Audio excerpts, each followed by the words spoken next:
Okay, let's unpack this. Imagine a scenario ripped straight from a Hollywood thriller. A secret financial deal, a silent superstar known for his stoicism, a green bank company that turns out to be a massive fraud, and a staggering $28 million at the center of it all. Sounds like a captivating movie plot, right? Well, today we're diving into a very real NBA bombshell that is sending shockwaves through the league and has implications far beyond just basketball. We're talking about the explosive allegations surrounding Clippers star Kawhi Leonard, the team's immensely wealthy owner Steve Ballmer, and a meticulously uncovered scheme that investigative journalist Pablo Torre has painstakingly brought to light over months of dedicated reporting. This isn't just about basketball statistics, it's a deep dive into alleged salary cap circumvention, significant financial fraud, and the unwritten, often unspoken rules that govern professional sports. You might have seen the headlines, you might have heard snippets on sports radio, but trust us, there's so much more to this story beneath the surface that you absolutely need to know. And our mission today is precisely that.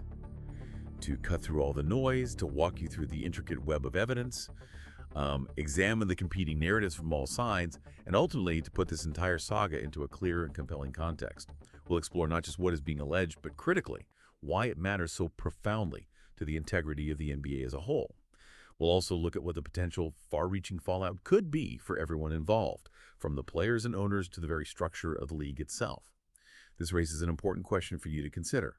How far will a team, particularly one backed by immense wealth, truly go to secure a championship? And what are the ultimate consequences when those boundaries are allegedly crossed and the truth comes out? Okay, here's where this story gets really interesting, almost immediately. Pablo Torre's investigation, which spanned an incredible 7 months and delved into over 3,000 pages of exclusive documents, truly an astounding piece of investigative journalism, has reportedly unearthed something quite extraordinary. He revealed that Kawhi Leonard, the famously quiet and reserved Clippers superstar, allegedly signed a $28 million endorsement deal for what many are now calling a no-show job with a company named Aspiration. Just let that sink in for a moment. $28 million for, according to the serious allegations, essentially nothing in terms of actual promotional work or appearances. To give you some context on Aspiration itself, this company presented itself to the world as a pioneering green bank, heavily focused on environmental sustainability and even proudly touted its tree planting initiatives. It sounded noble, it sounded forward-thinking, and it certainly projected an image of corporate responsibility. Right. But the very core of this central allegation is that this seemingly legitimate, environmentally conscious company was allegedly used as a conduit to funnel money directly to Leonard. We're talking about a significant sum. $28 million spread out evenly over a 4-year period, which breaks down to a neat, predictable $7 million annually. And the term no-show job here isn't an exaggeration or hyperbole. It's a stark description of the reported reality. Pablo Torre and numerous former Aspiration employees couldn't find any evidence whatsoever. No social media posts, no photographs, no public appearances, no promotional interviews, absolutely nothing that suggested Kawhi Leonard was actively promoting Aspiration. Like in all. Apparently not. In fact, former employees went as far as to directly confirm that he didn't have to do anything. Wow. And here's the most direct accusation of all. An anonymous former Aspiration finance employee explicitly stated that the purpose of this entire deal was to circumvent the salary cap. Okay, let's pause there. Salary cap circumvention. Basically finding ways around the official rules to pay a player more, right? Exactly. Finding unofficial, indirect, or, well, illegal ways to pay a player more than their officially sanctioned contract allows under the league's strict financial rules, thereby gaining an unfair competitive advantage over other teams. That's a huge accusation. It's a direct, damning accusation, and it strikes right at the heart of the competitive balance and financial integrity that the NBA strives to regulate. So it's not just about the money, it's about the fairness of the whole league. Precisely. What's truly fascinating and deeply concerning, here is the alleged financial connection that underpins these allegations, making them far more potent than simple rumor. Clippers owner Steve Ballmer, a figure of immense wealth and influence as the former CEO of Microsoft, personally invested a staggering $50 million into Aspiration in September 2021. $50 million. Yeah. And the timing of this investment is absolutely crucial because it occurred just a single month after Leonard had signed a significant contract extension with the Clippers. A month after, not before. After. This immediate proximity between Ballmer's personal colossal investment and his star player's new contract immediately raises profound questions about the true intent behind such a large personal financial commitment. Right, to a company that then turns around and gives his star player this very unusual endorsement mail. Exactly. It's a connection that simply cannot be ignored. And yet, the financial entanglement doesn't simply stop with Ballmer's personal investment. Aspiration also announced a separate, truly massive 23-year, $300 million sponsorship deal with the Clippers, also in September 2021. $300 million. Okay, so Ballmer invests personally, and then the team gets a massive sponsorship deal from the same company. Correct. This positioned Aspiration as a founding partner for the Clippers' ambitious new arena project, the Intuit Dome, which Ballmer himself had publicly touted as aiming to be the most sustainable arena in the world. So there's a public-facing angle, too. There is. Now, this is where the plot thickens considerably. Former Aspiration colleagues have come forward alleging that Ballmer's initial $50 million investment effectively went on what they described as a round trip to help power Leonard's no-show job. A round trip, meaning the money went in from Ballmer and came back out to Kawhi, essentially. That's the implication. This isn't just a casual accusation. It implies a deeply intricate and deliberately structured scheme where Aspiration was allegedly used as a sophisticated clearinghouse rather than merely functioning as a legitimate independent business partner to both Ballmer and Leonard. Wow. So using the company as a pass-through. That's the theory. It makes you really ponder the layers of financial maneuvering and the deliberate obfuscation that might have been involved. Yeah. For additional context, at its peak in 2021, Aspiration wasn't some fly-by-night operation. It was actively touting endorsements from major bona fide celebrities like Leonardo DiCaprio, Robert Downey Jr., and Drake. Right, big names. Huge names. And it had achieved a soaring valuation of $2.3 billion. This gave it a powerful, seemingly impenetrable veneer of legitimacy that, with the benefit of hindsight and these allegations, now appears to have been deeply, fundamentally misleading. Okay, so the timing, the owner's investment, the round-trip theory. But what about the deal itself, the actual contract? Now, if the sheer numbers and the round-trip theory aren't enough to raise eyebrows, the actual language contained within Kawhi Leonard's endorsement contract with Aspiration provides some truly eye-opening, almost damning details. These contractual specifics heavily fuel these allegations, making it much more than just a circumstantial case based on timing and anonymous sources. It provides concrete textual evidence. Yeah, this is where it gets really specific. One of the most damning clauses discovered by Tory's investigation is what's referred to as the condition of employment. The contract explicitly stated that Aspiration could terminate the entire deal if Leonard is no longer an employee of the Clippers for any reason. Wait, what? The endorsement deal depended on him being a Clipper? Exactly. Just think about that for a second. An endorsement deal, by its very nature, is typically about the player's personal brand, their marketability, their individual appeal to consumers, regardless of which team they play for. Right, like Nike sponsors LeBron no matter where he plays. Precisely. But here, the contract explicitly ties Kawhi's endorsement money directly to his employment with the Clippers. As Amin El-Hassan, a former Suns assistant basketball operations director, explicitly pointed out, he had never seen a clause like that ever in his extensive career, reviewing player contracts and endorsements. Never seen it. That's not just unusual. It is a massive flashing red flag that screams of a direct connection to his playing status with the Clippers, rather than a genuine independent endorsement based purely on his star power. It's incredibly unusual. And the contractual peculiarities don't end there, which further strengthens the allegations. No, they don't. The contract also granted Leonard the exclusive right to control and approve all content and distribution, which is an extraordinarily powerful and highly unusual provision for an endorser. So he controlled whether anything actually got promoted. Effectively, yes.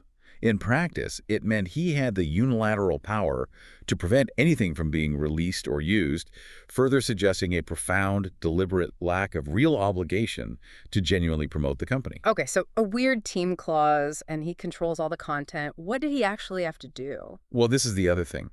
When you combine this near-total control over content with the incredibly minimal deliverables stipulated in the agreement, just 50 autographs, 1 photo per month, 5 tweets like SRTs, and as one source rather colorfully and candidly put it, some other random bullshit, it paints a picture of remarkably minimal engagement, almost comically so. 50 autographs and 5 tweets for $7 million a year. That's what's reported.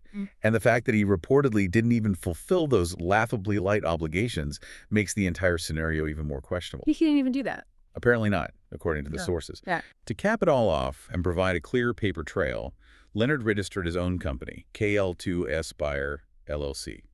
KL02, his initials and number, plus Aspire in November 2021. His own company specifically for this. Seems like it. This company was then prominently listed as a creditor, owed $7 million, when Aspiration eventually filed for Chapter 11 bankruptcy. The bankruptcy. And Chapter 11 means everything becomes public record, right? Debts, creditors. Exactly. It mandates that all its financial dealings, assets, and creditors become public record, often exposing transactions that might otherwise remain hidden. This direct financial link, through his own dedicated entity, provides a strong and verifiable paper trail directly to Leonard and the alleged payments, making it exceptionally hard to dismiss. Okay, so the contract details are pretty damning. What about the people involved? You mentioned Kawhi's uncle earlier. Yes. If we connect all of these specific details to the bigger picture of Kawhi Leonard's career, it becomes impossible to discuss these financial arrangements without bringing in his uncle, Dennis Robertson, who is widely and consistently referred to as Uncle Dennis. He has been a central, often controversial figure in past rumors, and as you can see, he appears once again here, acting as a consistent thread through many of Kawhi's pivotal career moves. Right, I remember hearing about him during Kawhi's free agency. Exactly. This isn't exactly his first rodeo when it comes to controversial demands or unconventional financial arrangements. In fact, the NBA actually conducted a formal investigation back in 2019, just prior to Kawhi signing with the Clippers. That's right, before he chose the Clippers over the Lakers and Raptors. Correct. Serious complaints surfaced that Uncle Dennis had requested improper benefits during that highly publicized free agency period. These alleged improper benefits included explicit demands for guaranteed endorsement money that, if granted, would have unequivocally broken the collective bargaining agreement, CBA. The CBA, the rule book for the whole league, basically. Precisely. The comprehensive contract that governs every aspect of the league, from player salaries and trades to team operations, designed to ensure fairness and competitive balance.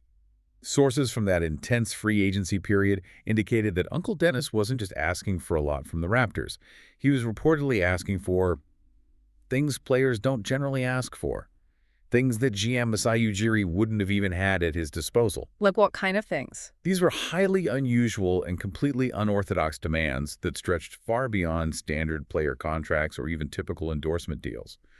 They reportedly included a literal ownership stake in the franchise. Ownership. Yes. Ownership stake, consistent access to a private jet for personal travel, and a house in Los Angeles. These types of requests are so far outside the bounds of what is permitted that they immediately trigger alarms for potential circumvention. Wow. Okay, so he has a history of pushing the boundaries. How does he fit into the Aspiration deal? Well, fast forward to the Aspiration situation, and Uncle Dennis is once again central to the narrative. He was explicitly listed as Leonard's designated representative on the Aspiration contract, giving him direct oversight and authority over the deal. Even more tellingly, as Aspiration was dramatically collapsing and heading towards its eventual bankruptcy filing, former employees stated that Uncle Dennis demanded payment. It was priority one, it was something that had to be done, and it was crucial to our relationships with Ballmer and the Clippers. So even as the company was failing, getting paid was priority one. According to those sources, yes. It highlights his persistent, aggressive, and seemingly single-minded role in securing substantial financial arrangements for Kawhi, even in the dire face of a company's complete downfall. And it further underscores the potential intent and deliberate nature behind these types of deals. Okay, that's a lot of smoke there. So what are the Clippers saying about all this? They must be pushing back hard. Of course, in the face of such damning and intricate allegations, the Clippers organization and its owner, Steve Ballmer, have responded forcefully and unequivocally. They are attempting to clarify their position, deny any wrongdoing, and actively push back against Pavel Torre's investigation. As you'd expect, their official statement is quite emphatic and leaves no room for ambiguity. They've issued a strong blanket denial, stating, and I quote, "Neither Mr. Ballmer nor the Clippers circumvented the salary cap or engaged in any misconduct related to Aspiration. Any contrary assertion is provably false." Provably false. Strong words. Very strong. This is a clear and direct refutation of every aspect of Torre's meticulous investigation. They also offered an explanation for why their substantial relationship with Aspiration eventually ended. Right, the $300 million sponsorship deal. Exactly. They claimed that the team ceased its dealings with the company during the 2022-23 season, precisely because Aspiration defaulted on its financial obligations to the Clippers. So they're saying Aspiration broke the deal, not them. That's their angle. It effectively attempts to place the blame squarely on Aspiration for failing to uphold its end of the bargain, portraying the Clippers as a victim of Aspiration's failures rather than a complicit party in any alleged scheme. And what about Ballmer's investment and the timing? Well, their statement continued by maintaining that neither the team nor Mr. Ballmer were aware of any improper activity or any of the widespread fraud being perpetrated by Aspiration or its co-founder, Joseph Sandberg, until after the government had initiated its own separate investigation into the company. So they claim they only found out about the fraud when the feds got involved. That's the claim. Again, positioning them as unwitting parties rather than active participants. They also emphasize their full readiness and willingness to assist law enforcement in any way they can, attempting to portray themselves as cooperative victims committed to transparency rather than conspirators. Okay. And the endorsement deal itself, the weird clauses. Regarding the core issue of player endorsements, which is often a murky area, they stated, "There is nothing unusual or untoward about team sponsors doing endorsement deals with players on the same team." Which is true. To a point, sponsors often endorse players. Right, but they also stressed that they had no oversight of Kawhi's independent endorsement agreement with Aspiration, effectively trying to distance themselves from the specific controversial terms of Leonard's personal deal that we've just discussed. So basically, it wasn't us, Aspiration was crooked, we didn't know, and we had nothing to do with Kawhi's specific deal. That, in essence, is their official stance. They present themselves as an innocent party, caught up and potentially defrauded by another company's widespread misdeeds, and not at all involved in any cap circumvention. Aspiration was involved in massive fraud. Right. That part isn't just an allegation. Oh, absolutely not. While the Clippers adamantly deny any salary cap circumvention, it's absolutely crucial for us to understand the very real, undisputed, and well-documented fraud that lies at the heart of Aspiration itself. This is a separate but deeply connected scandal that significantly complicates the Clippers' narrative and adds an undeniable layer of systemic misconduct to the entire situation. Okay, so what actually happened with Aspiration? We're not talking about minor financial irregularities or accounting errors here. This is a case of serious, proven financial crime. Joseph Sandberg, Aspiration's co-founder, has in fact pleaded guilty to federal charges of wire fraud. Guilty plea, okay. Yes, guilty plea. Wire fraud is essentially a scheme to defraud others using electronic communications, and he admitted to defrauding investors and lenders out of a staggering total of over $248 million. $250 million. Wow. It's a massive amount. This is not just an allegation. It is a proven legal fact of widespread, serious financial crime. Prosecutors meticulously detailed how Aspiration engaged in systematic market manipulation, explicitly stating that the company's financial statements were inaccurate and reflected much higher revenue than the company in fact received. So they were just making up numbers. Essentially, yes. It was a deliberate and systematic deception designed to artificially inflate their perceived value, attract unsuspecting investors, and secure further funding. Unsurprisingly, given such widespread and severe fraud, Aspiration eventually collapsed and filed for Chapter 11 bankruptcy. And that's where the Clippers and Kawhi's company pop up again. Exactly. And here's where the connection to our deep dive becomes even more stark and undeniable. Aspiration's public bankruptcy filing listed multiple creditors who were owed money.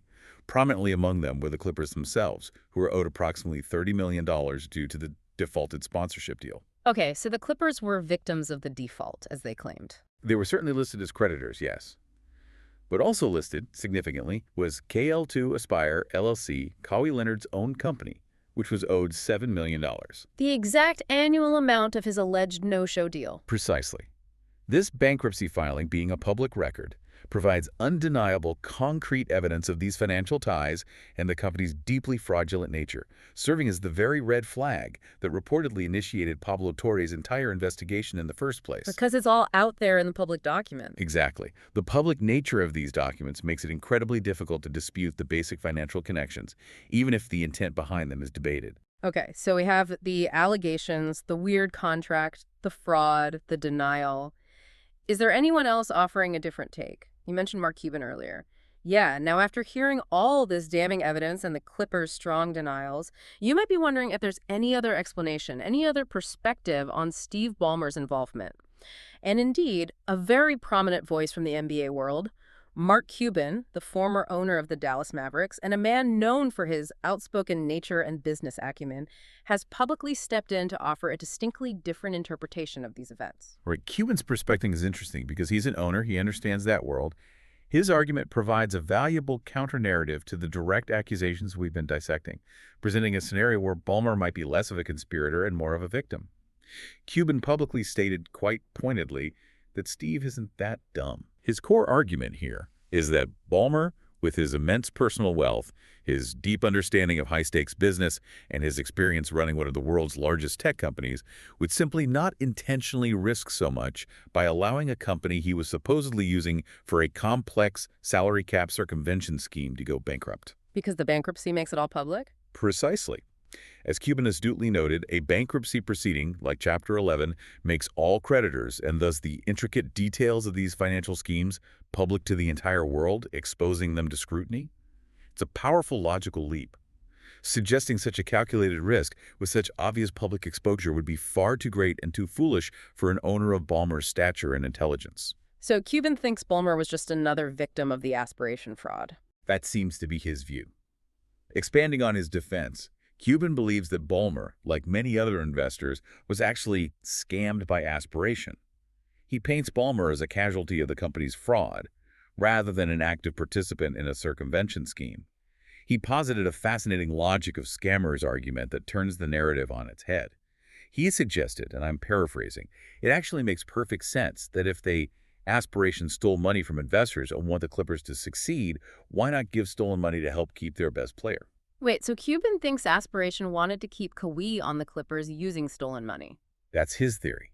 This perspective suggests that aspiration, recognizing the significant $300 million sponsorship deal it had with the Clippers and its own vested interest in the team's success, and thus its own brand visibility, might have taken it upon itself to entice Leonard to stay with the team. To protect their investment in the Clippers' sponsorship. Exactly. They would do this, Cuban argues, precisely to protect their own massive fraudulent investment in the Clippers brand, using its own ill-gotten stolen funds, not necessarily Ballmer's directly. Okay, that definitely shifts the blame. It crucially shifts the culpability for the no-show job and the alleged cap circumvention away from Ballmer's direct intent and onto aspiration's independent criminal motives, portraying them as the primary instigators, using Ballmer's investment as a shield or a resource, rather than Ballmer orchestrating the entire scheme himself. Yeah. It's a compelling alternative theory that complicates the accusation significantly. It certainly adds another layer. Has anything like this kind of alleged cap circumvention ever happened before in the NBA? Oh, absolutely. For longtime NBA fans, this entire situation inevitably brings back vivid and somewhat haunting memories. It echoes one of the league's biggest and most infamous salary cap scandals from the late 1990s. The Joe Smith case involving the Minnesota Timberwolves. Joe Smith, I remember that name. What happened there? This isn't entirely uncharted territory for the NBA, and the parallels are striking enough to warrant a serious and detailed historical comparison. In Smith's case, a promising young talent, he signed deeply under-the-table agreements with the Timberwolves. The core of that clandestine scheme was that Smith would deliberately take a below-market contract initially, which would strategically save cap space for the team, but in exchange, he was secretly promised a much larger, lucrative future payday. So take less now, get paid way more later, off the books. Essentially, yes. It was a clear, unspoken, and illegal agreement designed to gain an unfair competitive advantage, much in the same vein as the Clippers are now accused of doing with Kawhi Leonard. How did that come out? Well, the way the Joe Smith scandal was ultimately uncovered also offers an interesting parallel to today's events. The details were unearthed not directly by the league's internal investigations initially, but rather in a subsequent lawsuit involving Smith's agents, which brought the hidden agreements into public view. Ah, so a lawsuit exposed it. And what did the NBA do then? And the punishment from then-Commissioner David Stern was swift, decisive, and incredibly severe, signaling the league's zero-tolerance policy. Joe Smith's contract was completely voided. Voided, just gone. Completely voided, a massive blow to his career at the time. The Minnesota Timberwolves, as an organization, were hit with a hefty $3.5 million fine, and, most devastatingly, they were initially stripped of 5 first-round draft picks, a punishment that was later reduced to 3, but still an enormous penalty. Wow, 3 first-round picks is huge. It's franchise-altering. Furthermore, the general manager and owner of the Timberwolves at the time were both suspended for a full year, demonstrating accountability at the highest levels of the franchise. So suspensions for the execs, too. Yes. The impact of this scandal was profound and long-lasting, essentially crippling the promising middle ground of Kevin Garnett's stellar career with the Wolves. The team, which had been building into a legitimate contender around their superstar, was suddenly stripped of the very assets those crucial draft picks needed to sustain and enhance that talent. It wrecked their future, basically. They struggled immensely to rebuild through the draft, leading to years of competitive frustration, and it deeply destroyed team chemistry, creating an atmosphere of mistrust and suspicion within the organization. This wasn't just a financial penalty, it was a franchise-altering blow that echoed for nearly a decade, and it serves as a stark, powerful reminder of how seriously the league has treated these types of egregious violations in the past. That's brutal. What did Joe Smith himself say about it? Did he know it was illegal? We even have Joe Smith's own words on what it felt like to be caught in the middle of such a massive, career-altering scandal, and his perspective offers crucial human insight into the personal impact of these high-stakes violations. Yeah, he described getting a call right away from the league once the investigation exploded and became public. They were asking my side of the story in detail, and he had to meticulously explain how everything went down from his perspective, facing intense scrutiny. What's particularly poignant about his account is his genuine lack of awareness regarding the illegality. Smith stated very candidly, "When I went in to sign my contract, I had no idea that it was something that I was doing illegal. It wasn't explained to me that way. I was 23, 24 years old, and I was putting my trust in the agents that I thought had my back." He trusted his agent. That's tough. It highlights how players, especially young ones just starting their careers and navigating complex financial landscapes, can sometimes be unwitting or passive participants in schemes orchestrated by others. Absolutely, placing immense trust in their representatives to guide them correctly and ethically. So what happened to him immediately after the contract was voided? The immediate consequences for Joe Smith were incredibly stark and disrupted his career trajectory significantly. He faced an unenviable choice. Either sit out of the NBA for a full year, essentially losing a season of his prime, or leave Minnesota and play elsewhere for a season before being allowed to potentially return to the Timberwolves. Ouch. What did he do? He chose the latter, opting to go to Detroit and play for the Pistons for a year, enduring a temporary exile before eventually making his way back to Minnesota. But did he take responsibility? Well, even with the punishments dealt, he vehemently pushed back against the idea that he was responsible for the penalties, considering himself just as much of an innocent bystander as anybody else in the grand scheme of the misconduct. An innocent bystander. Interesting. He felt like a pawn. His experience underscores that while he was undoubtedly a central figure in the scandal, he felt like a pawn in a much larger, more manipulative game played by others.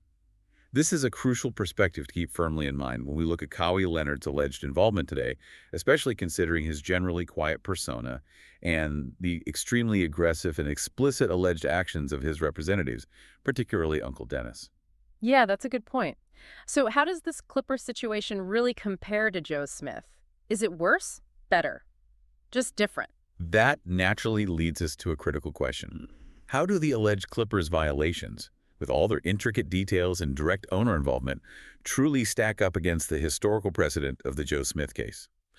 While both situations clearly involve an attempt to gain an unfair competitive advantage by circumventing the salary cap, there are some very critical distinctions that could, quite frankly, make the Clippers' alleged actions even more severe and far-reaching. Okay, what are the similarities first? On the surface, the similarities are undeniable. Both aimed at explicit cap circumvention. Both involve star players, or soon-to-be stars, in highly questionable financial arrangements directly tied to their team, and both fundamentally strike at the core fairness and integrity of the league's financial structure, which is meticulously designed to promote competitive balance across all franchises. Right, both are about cheating the system. What are the differences? However, when you peel back the layers, the differences are quite stark and perhaps even alarming. In Joe Smith's case, it primarily involved promises of future pay. It was an agreement, albeit an illegal and hidden one, about future compensation explicitly within the basketball framework of future contract. The Clippers' allegations, on the other hand, involve a direct, multi-million-dollar no-show endorsement deal with a fraudulent company that was, according to the allegations, personally and substantially funded by the team's owner. So future promises versus immediate external payments funded by the owner through a third party. Exactly. Many sources actively involved in sports law and NBA policy describe the Clippers' alleged actions as way worse, and a direct fraudulent payout knowingly designed to circumvent the cap. The owner's alleged involvement is also far more direct and potentially problematic here. Steve Ballmer's personal $50 million investment into Aspiration, combined with Aspiration's later proven fraud charges, adds layers of complexity, potential criminal implications, and financial subterfuge that were simply not present in the relatively simpler Joe Smith case. And the contract details seem more blatant. Furthermore, the sheer blatancy of the alleged circumvention in the Clippers case is striking.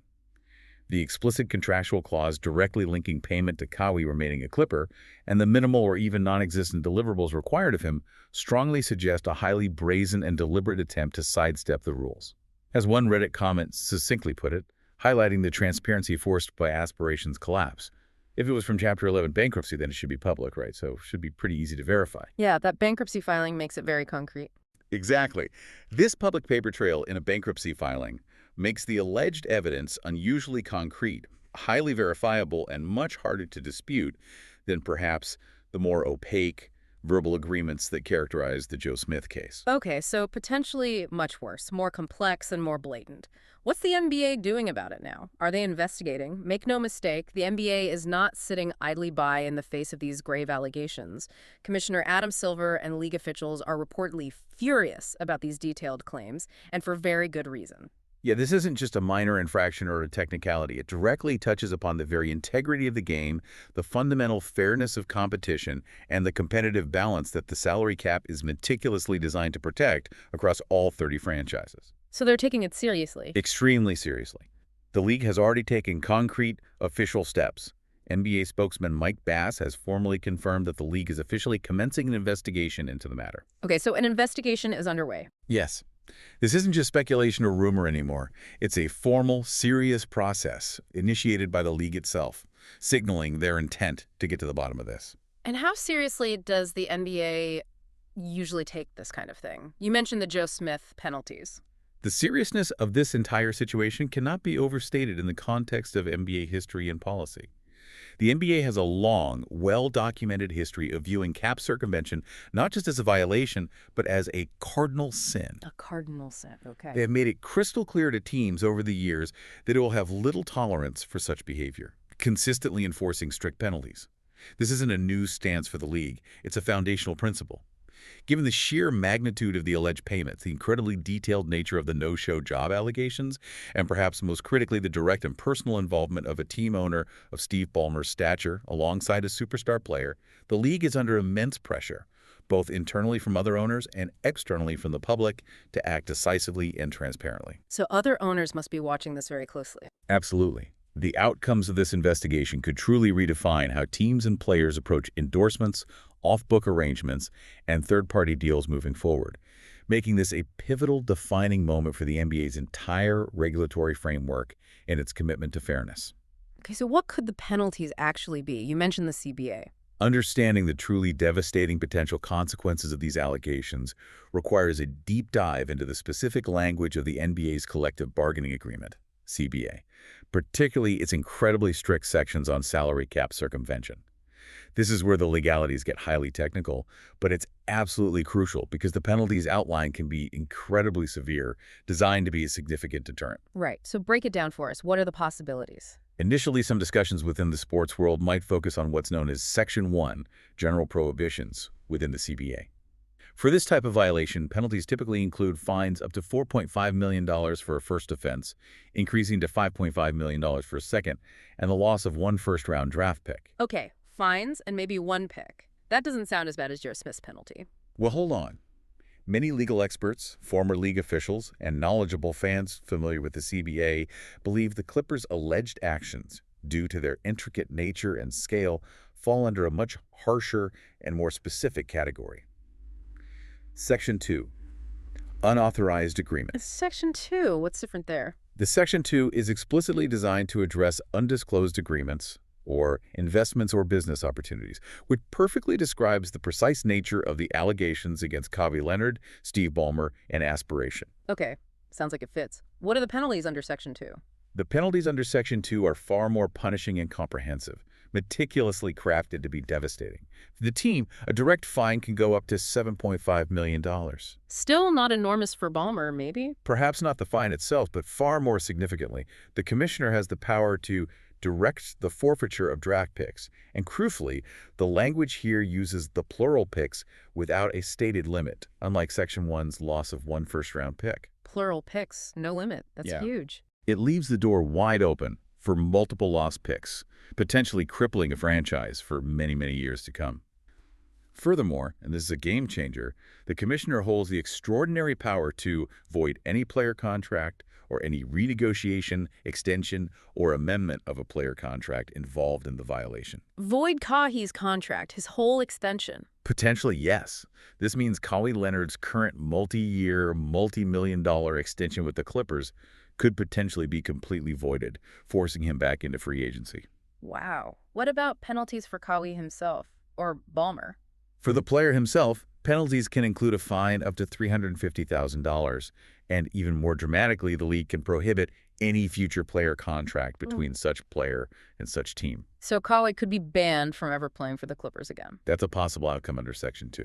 And finally, any team personnel found to have willfully engaged in such a violation, including potentially high-ranking executives, could face suspension for up to 1 year. Like the Timberwolves GM and owner. Exactly. And the player may even have to forfeit anything of value received in connection with such an illegal transaction, a process known as disgorgement, where ill-gotten gains are returned. So he might have to pay back the $7 million?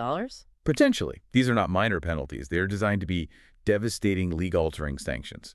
Okay, so the penalties could be absolutely massive under Section 2. Given what Stern did to the Timberwolves, do you think Silver will actually use these harsher penalties? Or will he be more lenient? Yeah, given the historical precedent of David Stern's hammer-like response in the Joe Smith case, a lot of people are asking if Adam Silver, the current NBA commissioner, will come down with similar force here. There's a significant heated debate raging among fans and analysts alike about whether the league is softer now, more inclined towards leniency, or if Silver will feel compelled to make an equally forceful, defining example of the Clippers. It's the big question, isn't it? On one side of this debate, arguments for leniency often stem from a cynical view that the new CBA penalties, particularly the Section 1 fines, are woefully lenient and that Silver is soft compared to his predecessor. You hear that sometimes, that Silver isn't as tough as Stern was. Right. Some Reddit users, expressing the sentiment, suggested that such fines are simply the cost of doing business for immensely rich owners like Ballmer, effectively making teams practically incentivized to cheat if the reward outweighs the manageable fine. The perceived presence of Ballmer and his army of Microsoft lawyers is often cited as a reason why the league might tread lightly, fearing prolonged, expensive, and public legal battles with one of the world's wealthiest individuals, suggesting a potential power imbalance. So the argument is Ballmer's too rich and powerful to punish properly. That's one cynical take. However, the arguments for severity are equally strong, if not stronger and more impassioned, among many in the NBA community. There's a widespread belief that Silver must act decisively and unequivocally here to protect the league's fundamental integrity. Why must he? What's the counterargument? Many point out that the entire new CBA was driven by the notion of keeping owners like Ballmer and Warriors owner Joe Lacob in check, specifically designed to curb the financial might of mega-rich owners. Ah, so the rules were made precisely for situations like this. Arguably, yes. Yeah. A cap circumvention of this magnitude, they argue, will drive small market owners up the wall because it fundamentally undermines the competitive balance that the salary cap is supposed to create and protect, making it impossible for smaller markets to compete fairly. Right. The fairness argument again. Exactly. Some even go as far as to demand this is a massive integrity violation for the game, completely skirt the salary cap rules. Honestly, Ballmer should be forced to sell the team, echoing the fate of former Clippers owner Donald Sterling for entirely different reasons. Forced sale. That's extreme. It is, but it shows the level of outrage among some. With credible reports indicating that the NBA is indeed furious about these allegations, the pressure on Silver to respond with a punishment that sets an undeniable strong precedent is immense. So it really feels like a defining moment for him in the league. Absolutely. This makes the Clippers investigation not just another scandal, but a defining legacy-shaping moment for Adam Silver's tenure as commissioner and for the future enforcement of the NBA's rules. Okay, so depending on what the investigation finds and how Silver responds, what are the actual potential long-term consequences here? For the team, for Kawhi, for the league itself? The far-reaching implications of this deep dive, should the allegations ultimately hold true after the NBA's thorough investigation, are truly immense and could reverberate for years, potentially affecting the Clippers franchise, Kawhi Leonard's personal legacy, and NBA as a whole in profound ways. For the Clippers, the consequences could be absolutely devastating. A significant loss of draft picks, especially if they are multiple and extend deep into the 2030s, a real possibility given the team has already traded many of its own first-rounders in pursuit of championships, combined with the voiding of existing contracts, could cripple the Clippers for years. Cripple them for years, especially with so many picks already gone. Precisely. This would be an unprecedented blow to a franchise that has consistently sought to shed its historical image of misfortune. And quite dramatically, it would mark the second time the Clippers franchise had an owner forcibly removed, referencing Donald Sterling. If Steve Ballmer were to face such an extreme penalty, a truly dark and ignominious cloud to hang over any team. Wow. Okay, what about Kawhi? For Kawhi Leonard, the personal and professional ramifications could be equally profound and career-altering. His current multi-year, multi-million-dollar contract with the Clippers could be completely voided, he could face a substantial fine, and as we discussed with Section 2 of the CBA, he could even be permanently prohibited from signing with the Clippers again in the future. So his Clippers career could just end. And his legacy. It could significantly impact his financial standing and could also substantially tarnish his legacy, despite his generally bland public persona. While he may maintain a quiet and reserved demeanor, it's widely argued by those close to the league that he is definitely responsible, though, and surely has agency in a deal like this, suggesting that claims of ignorance or passive participation won't fully absolve him of accountability. You can't just say, my uncle did it. It's unlikely to fly completely. A player of his stature and his representatives are expected to be aware of the rules. And what about the bigger picture for the NBA? Finally, for the NBA, this scandal is an undeniable pivotal moment that will define its commitment to competitive integrity. It could either set a strong, undeniable precedent against cap circumvention, sending a clear, unambiguous message to all teams that such elaborate, under-the-table activities will simply not be tolerated, regardless of the owner's wealth or the player's star power. Or the opposite. Or, conversely, if it's perceived as being lightly punished, it could, as some fear, create a shitty precedence, where every star player will suddenly have a second job at whatever shell company a billionaire owner has on the side. That would be bad. It would be very bad for competitive balance. This situation starkly highlights the issue that everyone knows is happening but never discusses publicly in the NBA, and, by extension, potentially other professional sports. Why is it kept quiet? Because it involves powerful owners, savvy agents, and a labyrinth of financial structures that are incredibly hard to penetrate, let alone prove. This silence allows a culture of acceptable boundary pushing to flourish, and that's the real threat to the league's competitive integrity. The league's response will either decisively reinforce its commitment to fair play and transparency in an era of immense wealth and player empowerment, or it will risk pushing these under-the-table deals even further into the shadows, eroding public trust in the process. So, as you can see, this deep dive into the Kawhi Leonard Clippers allegations is far more intricate, layered, and explosive than just a simple headline might suggest. It weaves together complex threads of high-stakes professional basketball, sophisticated corporate fraud on a massive scale, and the ever-present tension between hyper-competitive ambition and the meticulously crafted rules designed to maintain fairness in a multi-billion-dollar league. We've meticulously looked at the damning contractual evidence, the team's firm denials, the astonishing details of Aspiration's widespread fraud, and the historical shadow cast by past scandals like Joe Smith's. You now have a comprehensive, in-depth understanding of what's truly at play here and why it matters so much. This raises an important question for you to consider as you reflect on this information. In an era where player empowerment is at its absolute peak, and the wealth of team owners seems almost boundless, how much genuine integrity can a league truly enforce when faced with such sophisticated, alleged circumvention? Does a maximum $7.5 million fine or the forfeiture of a few draft picks truly deter a billionaire owner from pushing the boundaries in pursuit of a championship? Or is it simply viewed as a calculated, acceptable cost of doing business? What does this entire scandal ultimately reveal about the hidden, often opaque financial operations of modern professional sports? And will it finally force a more transparent system across the board, or will it simply push the under-the-table deals even further into the shadows, making them even harder for investigative journalists like Pablo Torre to uncover in the future?